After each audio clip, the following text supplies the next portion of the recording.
തിരിച്ചു വരുമ്പോൾ വാങ്ങിച്ച മീനാണ്. ഇവിടെ കോരയെന്ന് പറയും, ഞങ്ങളവിടെ ചെങ്കലുവെന്ന് പറയും. ഇല്ലാതെ മീൻ വറുക്കാൻ വേണ്ടിയാണിത്. തക്കാളി, ഉള്ളി, ഇഞ്ചി, വെളുത്തുള്ളിയൊക്കെ കൊണ്ട് പേസ്റ്റ് ആക്കിയിട്ട് പിന്നെ അതൊന്ന് മാറ്റി വയ്ക്കുക. പാനെടുത്ത് ചൂടാക്കിയിട്ട് അതിൽ കുറച്ച് മഞ്ഞൾപ്പൊടി, കുറച്ച് മല്ലിപ്പൊടി, കുറച്ച് മുളക് പൊടി, കുറച്ച് കുരുമുളക് പൊടി, കുറച്ച് ഉപ്പ് ഇത്രയും ചേർത്തിട്ട് ഒന്ന് ഇളക്കി കുറച്ച് വെള്ളവും കൂടെ ചേർത്ത് നല്ലൊരു പേസ്റ്റ് പരുവത്തിലാക്കിയെടുക്കാം. ആ പേസ്റ്റ് പരുവമായി വരുമ്പോൾ കുറച്ച് കഴിയുമ്പോഴത്തേക്ക് നമ്മൾ നേരത്തെ എടുത്തു വെച്ചിരുന്ന ഉള്ളി, തക്കാളി പേസ്റ്റ് ഉണ്ടല്ലോ, ആ പേസ്റ്റും കൂടി ഇതിലേക്ക് ചേർത്ത് കൊടുക്കണം.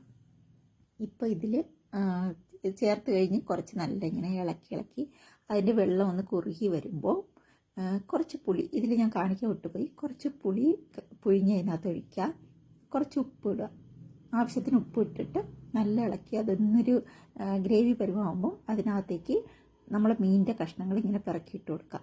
പിറക്കിയിട്ട് അതൊന്ന് താഴ്ഭാഗം നല്ല മൂത്ത് വരുമ്പോൾ അതിനൊന്ന് മറിച്ചിട്ട് കൊടുക്കുക. മറിച്ചിട്ട് തിരിച്ച് മറിച്ചും കുറച്ച് സമയം ഇടുമ്പോൾ ചെറിയ ചൂടിൽ ഇങ്ങനെ തിരിച്ച് മറിച്ചിട്ട് വേവിക്കുമ്പോൾ അത് നമ്മൾ മീൻ വറുത്തെടുക്കുന്ന പോലെ തന്നെ നല്ല ഫ്രൈ ആയിട്ട് കിട്ടും. കുറച്ച് മല്ലിച്ചപ്പ് ഇട്ട് ഇറക്കി വയ്ക്കാം. നല്ല വെളിച്ചെണ്ണ ഇല്ലാത്ത വറുത്ത മീൻ കിട്ടും.